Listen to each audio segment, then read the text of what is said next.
अब थोड़ा सा एडिशन ऑफ वेक्टर पे जाते हैं हम, जो आपने पूछा था ना लास्ट टाइम पे, addition of vectors, addition of vectors. ठीक है, अब क्लियर दिख रहा है ना? आई थिंक सो।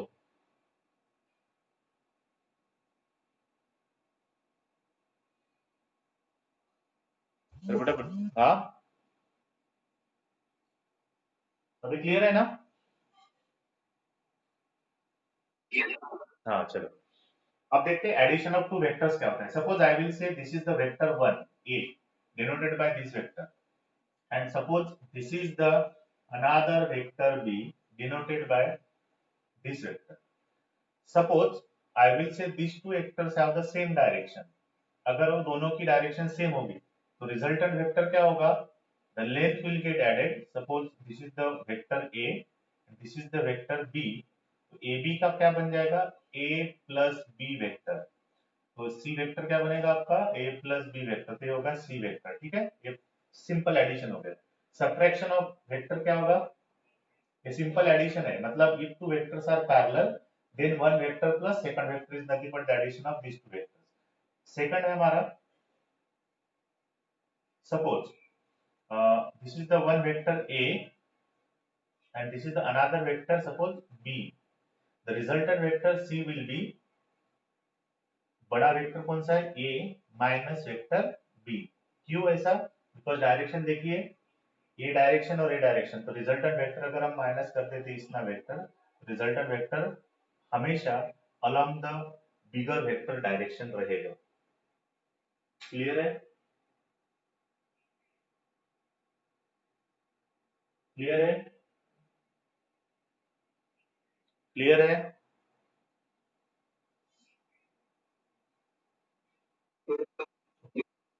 अब आगे जाते हैं, थोड़ा सा एडिशन सब्ट्रैक्शन सिंपल में समझ में आया। अब जाते हैं हम वेक्टर लॉ ऑफ एडिशन की तरफ।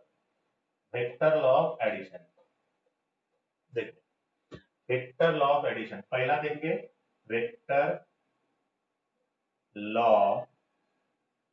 Of addition.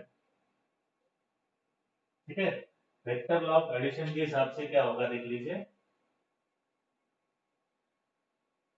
Suppose I will take two vectors, suppose this is any random vector, we don't know the direction. इससे पहले जो लिया था हमने, थोड़ा सा एक लोग स्पीकर ऑन रखना, कंटिन्यूसली हाँ ना बात करते रहना। हमने इससे पहले लिया था there are two vectors, if they are parallel then they will directly get added, if they are anti parallel then bigger vector minus smaller vector, and the resultant vector having the magnitude of bigger vector minus smaller vector and direction will be along the bigger vector. अरे mic, आप एक लोग mic on करना ताकि मुझे भी थोड़ा सा लगे कि है सुन रहे कोई, ऐसा मुंह में आंसर आ जाए। ओके, तो मैंने क्या बोला आपको कि, हाँ मेरी आवाज क्लियर आ रही ना? ओके, पहले इसमें देखा था हमने, अगर दो वेक्टर्स है तो अगर दोनों पैरेलल है तो दोनों का डायरेक्टली एडिशन हो जाएगा और रिजल्टेंट वेक्टर दोनों के मैग्नीट्यूड के बराबर होगा और डायरेक्शन भी सेम होगी जो दोनों वेक्टर की है। दूसरा हमने देखा था सब्ट्रैक्शन ऑफ वेक्टर, एक वेक्टर बड़ा है सपोज और दूसरा वेक्टर छोटा है मैग्नीट्यूड वाइज, तो बड़ा वेक्टर माइनस छोटा वेक्टर होगा और जो भी मैग्नीट्यूड दोनों की, सपोज एक 10 मैग्नीट्यूड वाला है दूसरा 5 मैग्नीट्यूड वाला है, तो 10 माइनस 5 क्या हो जाएगा? 5। बट जो डायरेक्शन रहेगी वो always along the bigger vector रहेगी। ठीक है, जैसे मान लेते हैं कि एक वेक्टर ये लंबा इतना है और दूसरा वेक्टर इतना छोटा है, ये सपोज ए है और ये बी है, तो रिजल्टेंट वेक्टर सी जो बनेगा, सी की डायरेक्शन क्या रहेगी? अलोंग ए रहेगी। क्यों? क्योंकि हमेशा बड़े वेक्टर के अलोंग डायरेक्शन होती है। ये सिंपल एडिशन में होगा।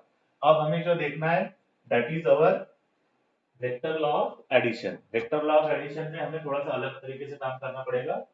देखो, ये अगर मान लेता हूं this is the vector A and this is the another vector B. ठीक है, अब इसमें होता क्या है, to determine the resultant vector what you have to do, move any one vector, move any one vector a or b such that the head of one vector is connected to the tail of other vector. अब देखो इसमें से head क्या होता है, this is head and this is tail. Clear है? ये क्या होगा, आपका हेड होगा और ये आपकी टेल होगी। तो क्या करना है, in this case what you have to do, you have to move one vector such that the head of one vector coincide with the tail of other vector। अब देखिए यहाँ पे मैं क्या करूंगा, b को मूव करूंगा। मैंने क्या बोला था, any one vector you have to move without changing the direction such that the tail of one vector is connected to the head of other vector। तो यहां से अगर हम जाते हैं, देखो क्या होगा, ये b को मूव करता हूं विदाउट चेंजिंग द डायरेक्शन। ये हमारा a था, this is our a vector. Clear or not? हाँ। अब इस वेक्टर को मैं मूव करता हूं इस तरह से विदाउट चेंजिंग डायरेक्शन, और इसके साथ अटैच कर लेता हूं, तो मेरा b, ये वेक्टर मेरा b हो जाएगा, that is my b vector. समझ में आया?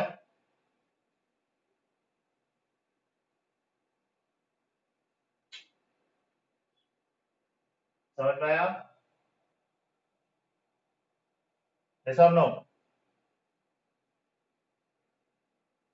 अरे यार मैंने बोला है कि ये कोई भी स्पीकर ऑन रखो ताकि मुझे समझ में आए। हाँ, तो बाद में ये जो रहेगा, अब देखना मैंने क्या किया, टेल ऑफ वन वेक्टर को हेड ऑफ अदर वेक्टर जोड़ दिया। अब ये जो लाइन रहेगी straight line joining the two ends of the other vector, ये होगा आपका resultant vector R. And this resultant vector R is nothing but vector A plus vector B. Clear है?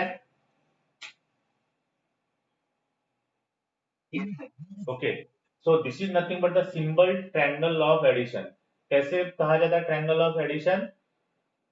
If there are two vectors, then move the one vector such that the head of one vector is connected to the tail of other vector, and the line joining the two ends of the vector is nothing but the resultant vector will be written as vector A plus vector B। बात समझ में आई? तो R क्या होगा, this vector is nothing but the resultant vector. अब और थोड़ा सा देख लेते हैं, अब होता कैसे है, देखिए रिजल्टेंट वेक्टर निकालते टाइम पे। अब दूसरा होता है लॉ ऑफ पैरेललोग्राम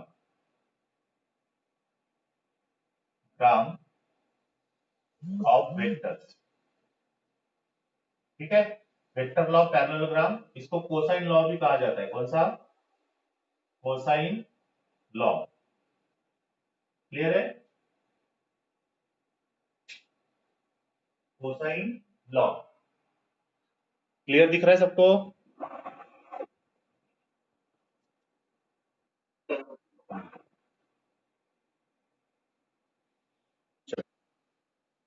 अब cosine law and law of parallelogram, ये सबसे इंपॉर्टेंट चीज है, एग्जाम में पूछा जाता है। तो कैसे होता है ये हमें नेक्स्ट चैप्टर में, बट हमें इससे पहले ही पढ़ना है ताकि हम इसके ऊपर के एग्जाम्पल आगे जाके सॉल्व कर पाए। अब देखिए होता क्या कि जैसे मैं बात कर रहा हूं कि law of parallelogram of vector, cosine law, तो पहला वेक्टर तो ट्रायंगल ऑफ एडिशन हो गया। एक लॉ ऑफ पॉलीगॉन भी होता है, तो पॉलीगॉन का मैं बाद में समझा दूंगा, पहले तो हम ये देख लेते हैं लॉ ऑफ पैरेललोग्राम होता क्या है। देखिए मैंने मान लिया कि there are two vectors, suppose this is the vector A and this is suppose vector B. So this is B vector and this is A vector, and there is an angle between this two is theta. दोनों के बीच में angle कितना है? Theta है। दिख रहा है सबको?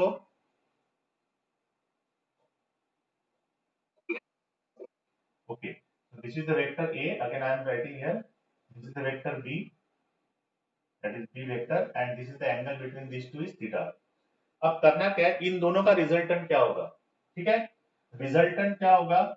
देखिए अगर कोई दो वेक्टर कुछ एंगल बना रहे हैं, तो रिजल्टेंट वेक्टर की डायरेक्शन ना तो ए के बराबर होगी ना तो बी के बराबर होगी, कि तीसरे डायरेक्शन में होगी। आपको एक सिंपल सा एग्जांपल मैं आपको बताना चाहूंगा। देखिए आपने एक प्लास्टिक का बॉल लिया, ठीक है, प्लास्टिक का बॉल लेने के बाद क्या किया आपने कि उसको दो नेल्स ए कर दिए। जैसे मैंने ये एक प्लास्टिक का बॉल लिया हुआ है, यहाँ पे एक नेल ठोक दिया और यहाँ पे एक नेल ठोक दिया, ये नेल है सपोज। ठीक है, यहाँ पे एक रस्सी बांधी और यहाँ पे एक रस्सी बांधी। अगर मैंने इसके ऊपर इधर एफ फोर्स अप्लाई किया और इधर एफ फोर्स अप्लाई किया, तो मुझे बताओ ये बॉल कहाँ जाएगा, 1 2 या 3, कौन से डायरेक्शन में जाएगा, 1 2 या 3? जी, क्यों ऐसा? बिकॉज फोर्स, देखो फोर्स तो हम 1 के अप्लाई कर रहे हैं, फोर्स दूसरा 2 के डायरेक्शन में अप्लाई कर रहे हैं, बट हमें ऑब्जेक्ट तीसरे डायरेक्शन में मिल रहा है। इसका मतलब क्या हुआ कि if two vectors are simultaneously acting on an object, then the third vector will be generated, which direction is not exactly along one vector or second vector, it will be the direction of resultant vector. Clear है? Clear है? जो भी direction रहेगी वो resultant vector के along रहेगी, तो हम बोल सकते हैं कि इसके ऊपर जो रिजल्टेंट फोर्स एक्ट होगा वो थर्ड के डायरेक्शन अलॉन्ग होगा। इसीलिए द मोशन, रिजल्टेंट मोशन जो बॉल की हो रही है अलॉन्ग द थर्ड वेक्टर के डायरेक्शन हो रही है, ना तो 1 ना तो 2, but actually we are applying the force along one direction and second direction, but we are getting the direction of motion of this ball in the third one, so that's why we can say that the resultant vector is acting along third direction. Clear है? Okay, तो इसी तरह से हमें resultant की direction क्या होगी, उसकी मैग्नीट्यूड क्या होगी, वो सब चीजें हमें vector parallelogram law of vector से पता चलता है। देखो, अब मैं क्या करता हूँ, एंगल दोनों के बीच में कितना है, थीटा है, मैं इसको एक्सटेंड कर देता हूँ इस तरह से, और ये पैरेललोग्राम बन जाएगा। बना पैरेललोग्राम? और इसको पैरेलल ये, तो ये बी वेक्टर हो जाएगा, इसको पैरेलल ये है, ये ए वेक्टर बन जाएगा। बराबर है? डायग्राम दिख रही है?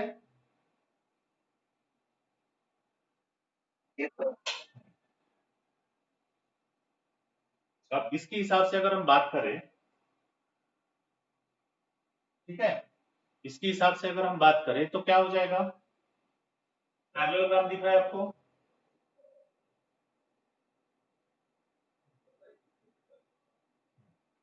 पैरेललोग्राम दिख रहा है आपको?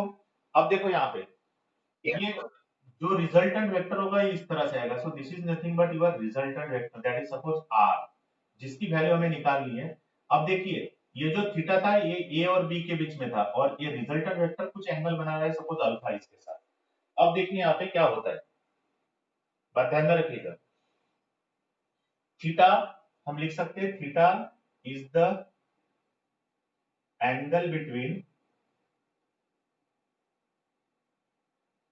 Vector A and vector B, vector A and vector B. Clear है? अब आगे जाके देखना है, R is the resultant vector, vector of vector A and vector B. ठीक है, अब देखते हैं alpha, alpha is the angle made, angle made by R, और we can say direction of R, direction of R, R मतलब resultant vector की direction show करेगा। Clear है? अब थोड़ा सा डेरिवेशन की तरफ जाते हैं, देखिए क्या होता है। अगर मैं इसको करता हूं, देखो क्या होगा, यहां से एक स्ट्रेट लाइन ली मैंने। क्लियर है? यहाँ पे जो ये वेक्टर है हमारा, ये वेक्टर है। क्लियर है? अब मैं इसको कुछ मान लेता हूं एक्स। ठीक है, और ये कुछ वाई होगा। अब यहाँ पे ये ट्रायंगल देखिए, ये ट्रायंगल कैसा दिख रहा है आपको, राइट एंगल ट्रायंगल दिख रहा है। देखिए ये दोनों के बीच में है, तो ये भी एंगल थीटा ही होगा।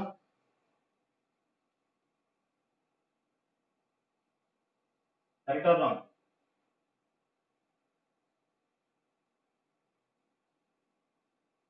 अरे बोलिए। ओके, अब देखिए, मैं अगर x की वैल्यू निकालना चाहूँ तो क्या निकलेगा इस ट्रायंगल से, मैं इसको नाम दे देता हूँ, M N O. M N O में जो ट्रायंगल दिख रहा है, राइट एंगल ट्रायंगल, इसमें x की वैल्यू क्या निकलेगी, कौन सी साइड है x, एडजेसेंट साइड है उस ट्रायंगल की। ऐसा नो? ओके, यहाँ पे पी कर दे। अब देखो ट्रायंगल यम एन ओ में एक्स क्या है आपकी एडजेसेंट साइड, तो एडजेसेंट किसमें आता है, कॉस में कि साइन में? कॉस थीटा बनेगा आपका एक्स अपॉन हाइपोटेनस कौन सी है आपकी, वेक्टर ए। ठीक है, क्लियर है? तो एक्स क्या बनेगा आपका, ये कॉस थीटा। ठीक है, एक्स क्या बनेगा आपका, ए कॉस थीटा। वैसे अगर साइन थीटा निकालना है तो साइन थीटा क्या होगा, अपोजिट अपॉन, इस थीटा की अपोजिट होगी वाई, वाई बाय ए। वाई क्या बनेगा आपका, ए साइन थीटा। ठीक है, अब ये हो गई दोनों वैल्यू। अब देखिए क्या होता है, रिजल्टेंट वेक्टर हमें निकालना है, तो रिजल्टेंट वेक्टर के लिए कौन सा ट्रायंगल बन रहा है, ये देखिए, ये वाला ट्रायंगल बन रहा है आपका P N O, triangle P N O बन रहा है, बन रहा है triangle P N O, triangle P N O के हिसाब से क्या होगा, P N square, P N क्या है आपका आर है, तो पी एन मतलब R square is equal to, ये पूरी वैल्यू देखो यहां से लेके यहां तक, ये क्या है बी प्लस एक्स है,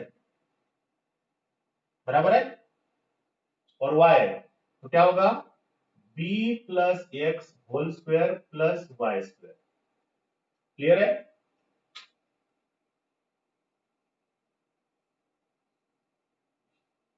क्लियर है?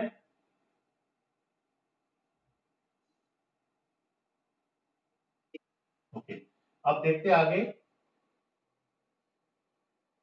आर स्क्वायर, तो आर स्क्वायर हो जाएगा आपका बी प्लस एक्स, एक्स की वैल्यू हमने पहले निकाल ली, that is A cos theta.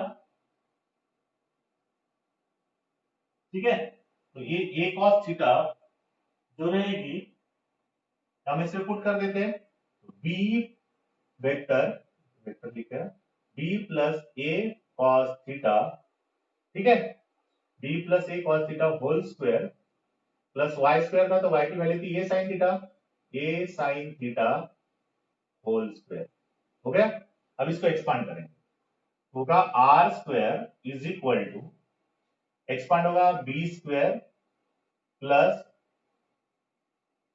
A square cos square theta plus two A B cos theta.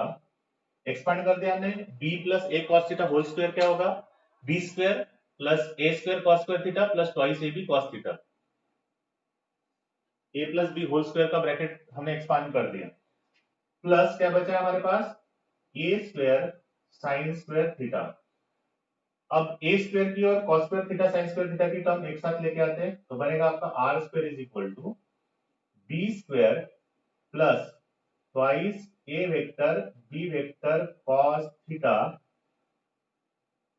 Plus, क्या बना आपके पास, ए स्क्वायर कॉमन निकलेगा, sine square theta plus cos square theta.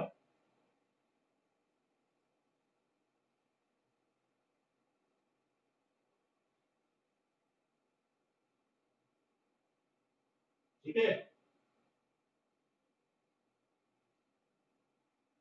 अब अब देखिए यहाँ पे कि sine square theta plus cos square theta बन जाएगा 1, तो आपका बनेगा R square is equal to A square plus B square plus twice A B cos theta.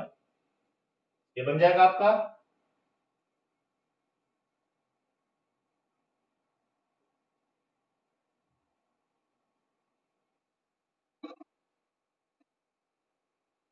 हाँ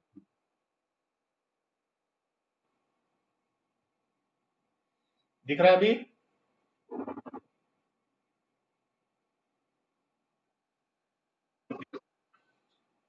अब जो ये आया है, तो उसके आगे जाते हैं, तो आपका रिजल्टेंट क्या मिला, A square plus B square plus twice A B cos theta.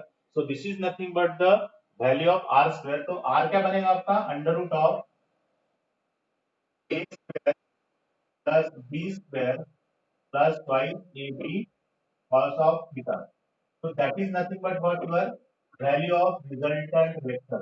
What value of resultant vector? Clear है?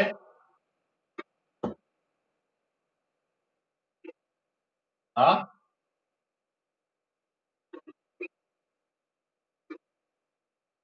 ठीक है। ट्रायंगल पीएनओ में देखिए, अगर हम बात करेंगे तो पीएन मतलब आर है, तो R square is equal to PO square plus NO square हो जाएगा पाइथागोरस थ्योरम के हिसाब से। क्लियर है? हाँ, तो मुझे बताओ पीओ की वैल्यू क्या है, बी प्लस एक्स है, आगे वाला एक्स है और बी है, बराबर है। और हमने एक्स और वाई की वैल्यू निकाल ली है पहले से ही, करेक्ट है। अब देखिए यहाँ पे B plus X square plus Y square, तो वाई की वैल्यू है ये साइन थीटा और एक्स की वैल्यू है ये कॉस थीटा। ट्रायंगल के हिसाब से निकाली हमने, यम एन ओ ट्रायंगल से एक्स और वाई की वैल्यू निकाल ली। अब ये वेक्टर क्यों था, क्योंकि ए को पैरेलल ए होता है, बी को पैरेलल बी होता है पैरेललोग्राम में। अब यहाँ पे देखिए बी एक्स होल स्क्वायर हो गया, तो एक्स की वैल्यू है ये कॉस थीटा डाल दी। अब उसको मैंने क्या किया, एक्सपांड किया, इसको उस ब्रैकेट को क्या कर दिया, एक्सपांड कर दिया। अब एक्सपांड करने के बाद क्या होगा बताओ, B plus A cos theta whole square होगा B square plus A square cos square theta plus twice A B cos theta, correct है।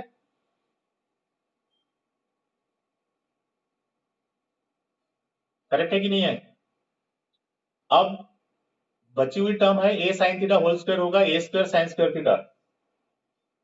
अब इसमें से मैंने क्या किया, B square twice A B cos theta वैसे रहने दिया। अब देखिए A square cos square theta है और दूसरा A square sine square theta term है, तो दोनों को एक साथ लेके आया तो ए स्क्वायर कॉमन निकलेगा, उसमें से बचेगा sine square theta plus cos square theta, correct है। अब sine square theta plus cos square theta क्या हो जाएगा आपका, 1। तो बचा क्या, ए स्क्वायर। तो फाइनल टर्म क्या बचेगी, R square is equal to B square twice A B cos theta plus A square, मतलब R square is equal to क्या मिलेगा आपको, A square plus B square plus twice A B cos theta. तो R क्या मिलेगा आपको, under root of A square plus B square plus twice A B, and that is the value of resultant. This is the value of magnitude of resultant vector. Magnitude बोला है मैंने, क्या बोला है, मैग्नीट्यूड। मैग्नीट्यूड का मतलब क्या होगा, उसकी मैग्नीट्यूड कितनी होगी इस वैल्यू से पता चलेगी। मतलब क्या हुआ, if there are two vectors making certain angle theta, then the resultant vector of these two vector is nothing but square under root of square of one vector plus square of second vector plus twice into one vector second vector cos theta, where theta is the angle between two vectors। Example लेने के बाद में आपको clear हो जाएगा ये। Clear है? अब इसकी डायरेक्शन हमें देखनी है, डायरेक्शन में कैसे करेंगे देखते हैं। अब मैं रब कर देता हूँ ये चीज, देखो डायरेक्शन निकालना है, तो अल्फा क्या थी, डायरेक्शन ऑफ रिजल्टेंट वेक्टर थी, करेक्ट और नॉट, ठीक है नहीं। ये अल्फा मैंने लिखा था यहाँ पे पहले, alpha is the direction of resultant vector. तो क्या हो जाएगा, मैं tan ऑफ अल्फा ले लेता हूँ। tan ऑफ अल्फा क्या होगा बताओ, tan क्या होता है, अपोजिट अपन एडजेसेंट। हाँ मतलब अपोजिट अपन एंगल के हिसाब से लेंगे तो अपोजिट अपन एडजेसेंट होता है। तो अपोजिट साइड क्या है आपकी y, और एडजेसेंट साइड कौन सी है, पी एन ओ की, ट्रायंगल पी एन ओ की एडजेसेंट साइड बताओ कौन सी है, एक्स है, पी एन ओ की,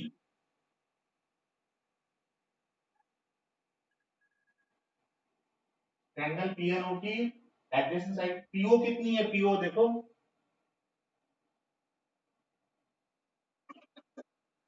B plus X, very good.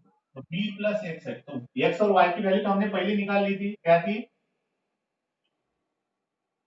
X थी हमारी एक cos थीटा और y थी हमारी a sin थीटा। तो पुट कर देते हैं, tan अल्फा क्या मिलेगा आपको, tan alpha is equal to a sin theta upon b plus a cos theta, that is nothing but the equation to find out the angle. तो जैसे हमें इसकी वैल्यू मिल जाएगी a sin theta upon b plus a cos theta, वैसे ही ये वैल्यू पुट करने के बाद tan ऑफ अल्फा निकाल लेना है, जो अल्फा एंगल निकलेगा that is nothing but the direction of a resultant vector. अब यहाँ पे देखिए कैसे है, याद रखना है। मुझे बताओ ये एंगल किसके साथ बनाया हुआ है, बी वेक्टर के साथ कि ए वेक्टर के साथ, रिजल्टेंट अल्फा।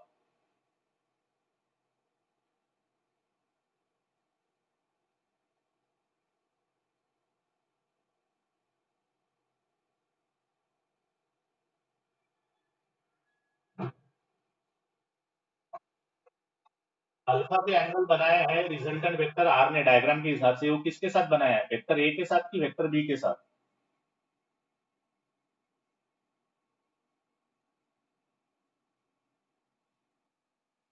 हाँ,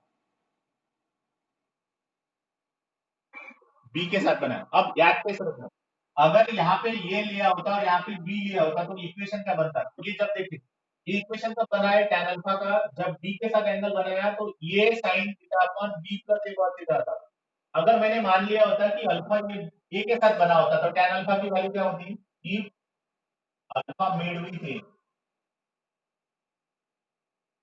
क्या होती, tan अल्फा की वैल्यू तब, अगर ये ए के साथ बना, हाँ बोलिए बोलिए, B sine theta, very good, B sine theta upon A plus B cos theta, very good. तो ये ये ये वैल्यू बनती है आपकी। तो सबसे इंपॉर्टेंट चीज जब भी आप न्यूमेरिकल सॉल्व करोगे उस टाइम में ध्यान में रखना है, किस तरह से से ध्यान रखोगे आप, देखिए एंगल निकालने के लिए जिसके साथ वो एंगल बनाता है उसका साइन थीटा अपॉन जिसके साथ नहीं बनाता है वो वेक्टर प्लस जिसके साथ बनाता है उसका कॉस थीटा।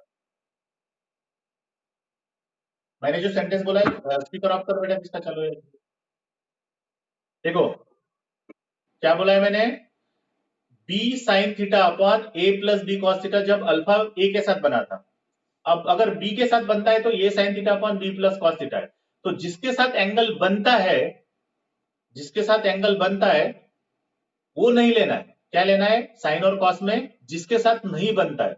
जैसे मैंने बोला है कि अल्फा अगर बी के साथ बनता है तो क्या बनेगा, ये साइन थीटा अपॉन जिसके साथ बनता है वो बी है तो B plus A cos theta, मतलब साइन और कॉस किसके साथ लगेंगे, हमेशा जिसके साथ अल्फा एंगल नहीं बनता है उसके साथ लगेंगे। क्लियर है, ओके। तो that is nothing but the thing कि अगर हम जो हमारा tan अल्फा है, tan अल्फा निकालने के लिए हमेशा एक चीज दिमाग में रखनी है कि जिसके साथ एंगल नहीं बनता है उसका साइन थीटा अपॉन जिसके साथ बनता है वो वेक्टर प्लस जिसके साथ नहीं बनता है उसका कॉस थीटा। मतलब अगर बी के साथ बनता है तो ये sine theta upon B plus A cos theta, अगर ए के साथ बनता है तो B sine theta upon A plus B cos theta. Clear है,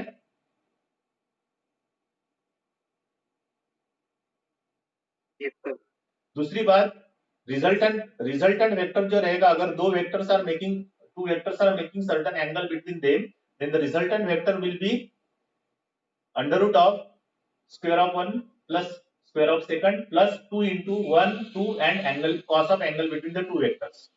इस तरह से याद रखना है। क्लियर है, ओके। हम एग्जांपल लेते हैं, क्या करना है,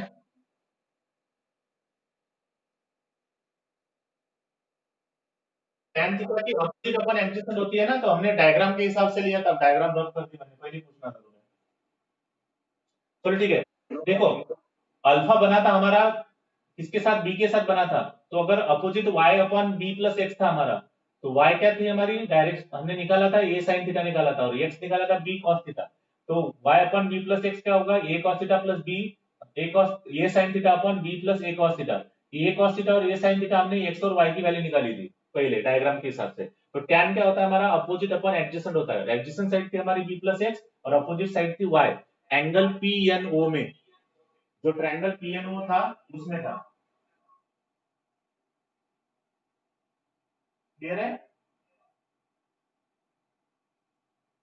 हिसाब ना हो? अरे हाँ या ना बोले। ठीक है, अब एक एग्जांपल से क्लियर हो जाएगा। देखो मैं एग्जांपल लेता हूं, there are two forces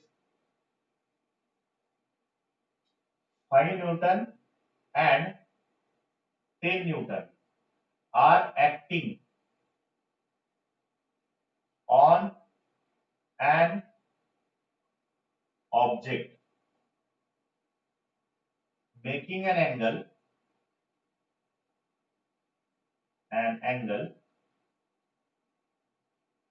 30 degree. Then find the resultant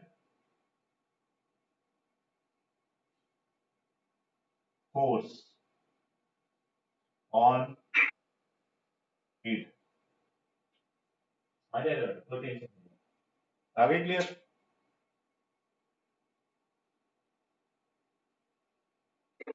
okay, example क्या है कि there are two forces 5 Newton and 10 Newton are acting on an object making an angle 30 degree. Then find the resultant force on it, और also find the direction भी लिख लेते, and also find the direction, and also find the direction. Direction भी निकालनी है हमें। चलो देख लेते हैं क्या क्या करना है। कितने फोर्स है हमारे पास? दो है। कितने? 5 न्यूटन। तो हम पकड़ लेते हैं पहला वाला force, F1 is equal to 5 newton, और F2 है हमारा 10 न्यूटन। क्लियर है? और एंगल कितना है? Theta 30 degree. करेक्ट है?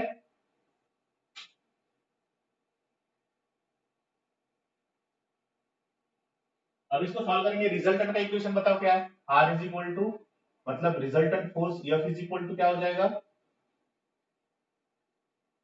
पहला स्क्वायर प्लस दूसरा स्क्वायर प्लस 2 पहला दूसरा cos of angle between them. तो पहला क्या है आपका? F1, F1 square plus F2 square plus twice F1 F2 cos theta. कोई प्रॉब्लम है यहां तक? देखो फॉर्मूला,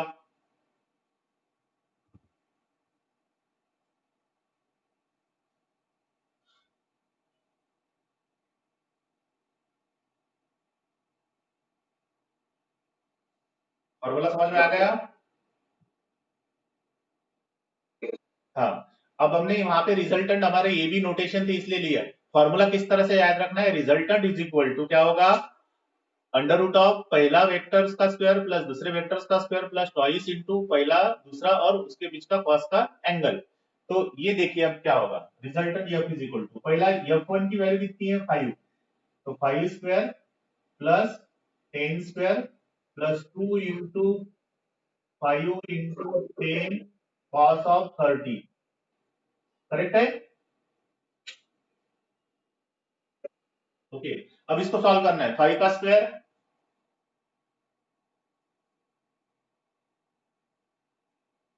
25 प्लस 10 का square 100 plus 2 into 5 is 10, 10 into 10 is 100, 100 cos of 30। अब इसको सॉल्व कर लेते हैं आगे, और अभी डाल देते हैं ना, पहले तो इतना ले लेते हैं। चलो, 10 का स्क्वायर होगा 100, 5 का स्क्वायर 25, तो 125 प्लस 100 कॉस 30 की वैल्यू कितनी होती है? √3/2, अंडर रूट ऑफ 3/2, ये हो गई √3/2। यहाँ पे सॉल्व कर लेते हैं और आगे आपका हो जाएगा 125 प्लस 100 डिवाइड बाई 2 हो जाएगा, √3/2 का 2 डिवाइड हो जाएगा 100 को, बचेगा 50 √3। करेक्ट?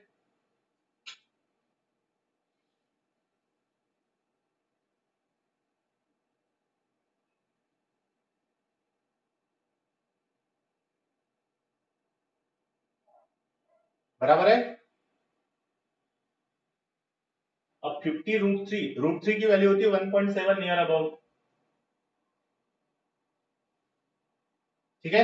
रूट 3 की वैल्यू कितनी होगी नियर अबाउट, अगर आप कैलकुलेटर पे निकालोगे तो 1.7 समथिंग मिलेगा, तो मैं राउंड अप करके 1.7 ले लेता हूँ, तो हो जाएगा 125 प्लस 50 इंटू 1.7, इसका 1.7 इंटू 50 कर लो, आंसर कितना आता है 50 इंटू 1.7, तो 50 का जीरो निकाल दो 17 हो जाएगा, 17 फाइव जार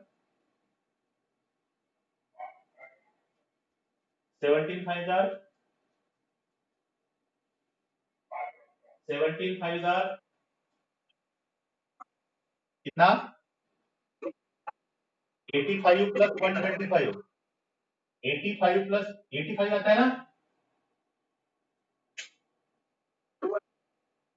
210, तो अंडर रूट ऑफ 210 होगा एफ की वैल्यू, तो उसका रूट निकाल लो कितना आ जाएगा 210 का।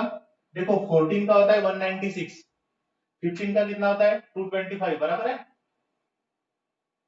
मैं बताता रफ रूट कैसे निकालना है, रफली वैल्यू अगर आपको निकालना है पता नहीं तो कैसे निकालनी है। 14 का हमें पता है 196 होता है स्क्वायर 14 का, बराबर है।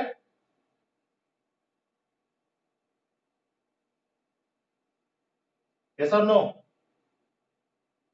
अरे 14 का 196 होता है ना, और 15 का कितना होता है 225। अब मुझे बताओ 210 किसके नजदीक है, 225 के नजदीक है कि 196 के नजदीक है, 196 के नजदीक है। इसका मतलब हमारा आंसर 14 से ज्यादा होगा और 15 से कम होगा, बराबर है, बीच में आ रहा है ना ये। तो हमारा 14.4 या 14.5 तक आंसर आ सकता है, रफ आंसर बता रहा हूं, ऐसे करना है आपको, कैलकुलेशन तो मुझे आते नहीं है। तो 14.4 या 14.5 होगा, अगर आप 14.4 इंटू 14.4 करके देखोगे तो आपको नियर अबाउट 210 के करीब आंसर मिलेगा। आप एक बार ट्राई करके देखिए 14.4 इंटू 14.4 कितना आता है।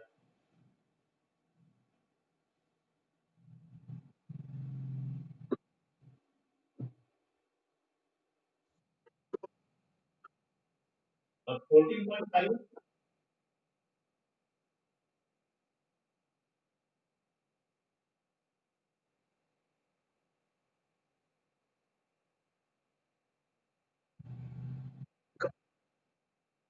का मतलब आंसर क्या होगा 14.5 के करीब इसका आंसर होगा, ठीक है। तो ये होगा न्यूटन, मतलब रिजल्टेंट फोर्स कितना एक्ट हो रहा है जब उसके ऊपर दो फोर्स एक्ट हो रहे हैं, ठीक है, एक 10 न्यूटन है और एक कितना है।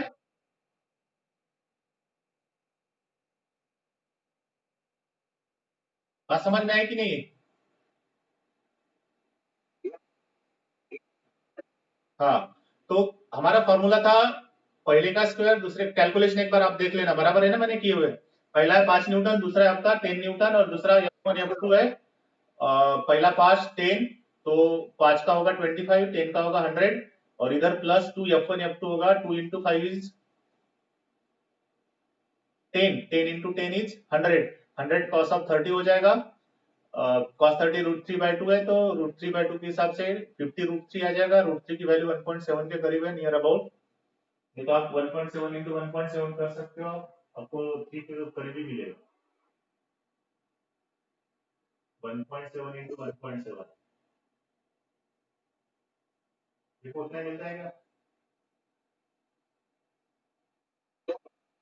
हाँ ठीक है, देखो 3 के करीब आता है 1.7 इंटू 1.7, 2.89 मतलब 2.9 के करीब आता है, तो 1.7 पकड़ लीजिए, तो 50 इंटू 1.7 हो जाएगा आपका 85, बराबर बताया था आपने, और 125 प्लस 85 हो जाएगा आपका 210, उसका रूट निकाला हमने 14.5, तो ये होगा आपका रिजल्टेंट फोर्स होगा, मतलब ये दोनों की वजह से उसके ऊपर जो एक्ट होने वाला फोर्स है वो कितना होगा 14.5 होगा। बात समझ में आई। हाँ, अब अगर हमें डायरेक्शन निकालनी है तो कौन से डायरेक्शन में एक्ट होगा, तो उसके लिए कौन सा फॉर्मूला है tan आउट, बराबर है। अब किसके साथ लेना है, तो हम बड़ा वेक्टर जो होता है 10 के हिसाब से लेते हैं, तो F2 हमारा 10 है, तो F2 के साथ एंगल लेते हैं, तो F2 के साथ एंगल एंगल लेते हैं, तो tan अल्फा कितना बन जाएगा, जिसके साथ बनाता है वो नहीं लेना है, जिसके साथ नहीं बनाता है तो F1 sign theta upon f2 plus f1 cos theta. ये समझ में आया मैंने कैसे लिखा?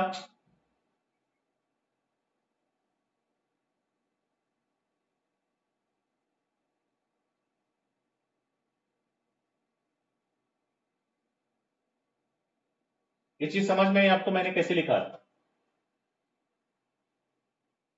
हम्म देखो मैंने क्या माना है कि F2 के साथ एंगल बना रहा है, तो जिसके साथ बनाता है उसको छोड़ के जिसके साथ नहीं बनाता है उसका साइन और कॉस होता है। तो जिसके साथ नहीं बनाता है मैंने 5 के साथ बोला है। तो F1 कितना है आपका 5 साइन 30, साइन 30 अपॉन F2 कितना है आपका 10 प्लस 5 साइन 30, सॉरी कॉस 30। अब इसको सॉल्व करना है, कितना आ जाएगा 5 साइन 30, साइन 30 की वैल्यू 1/2 तो 2.5 आ जाएगा, ये करेक्ट है। तो 10 प्लस 5 रूट 3/2, तो ये आपको सॉल्व करना है। पूरा पूरा सॉल्व करने के बाद आपको एंगल भी मिल जाएगा। इसमें कैसे होता है देखो, 2.5 तो tan अल्फा मिल जाएगा आपको 2.5 डिवाइड बाय 10 प्लस रूट 3 की वैल्यू है 1.7, 1.7 इंटू 5 8.5 हो जाएगा डिवाइड बाय 2। तो डिवाइड बाय 2 कितना आ जाएगा बताओ? 4.25, 4.25 मतलब 14.25, तो 2.5 डिवाइड बाय 14.25, इसको सॉल्व करके देखो 2.5 डिवाइड बाय 14.25 कितना आता है?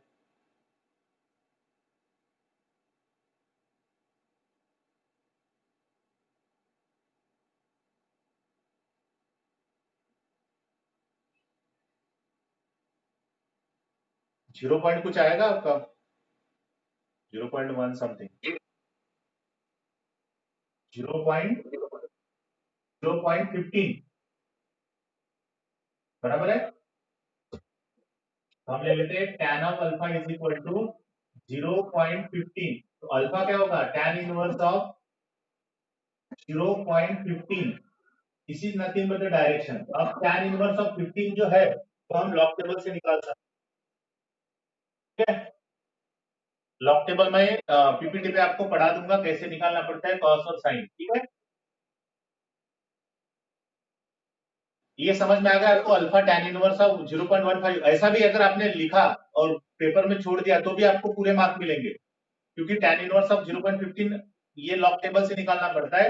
अब ये पता होना चाहिए, इसकी गारंटी नहीं है, तो आपको अगर ये भी रहा तो भी कोई प्रॉब्लम नहीं है। और जेई नीट में तो डायरेक्टली वैल्यू का आंसर भी दिया रहता है कि tan इनवर्स ऑफ इतना इतना होता है, तो आपको वहां से पता चल जाता है। तो ध्यान में रखना है alpha denote the direction of resultant vector, तो रिजल्टेंट वेक्टर कितने एंगल में होगा tan inverse of 0.15। tan inverse of 0.15 scientific calculator में भी निकाल सकते हो आप। क्या करना है, जीरो किसी के पास है कैलकुलेटर? मोबाइल में मिलता है साइंटिफिक कैलकुलेटर। 17 है क्या? हाँ तो आप बताओ ना, इसे आपने बताया तो 17 पकड़ लो। तो आप बताओ अभी पहली चीज, साइंटिफिक कैलकुलेटर में आपको ये आंसर मिल जाएगा। जैसे अब यहाँ पे मैं बता देता हूँ इसका आंसर, मैं साइंटिफिक कैलकुलेटर है मेरे पास मोबाइल में, अब इसको ऑफ कर देता हूँ, बाकी नेक्स्ट पीरियड में डिस्कस करेंगे।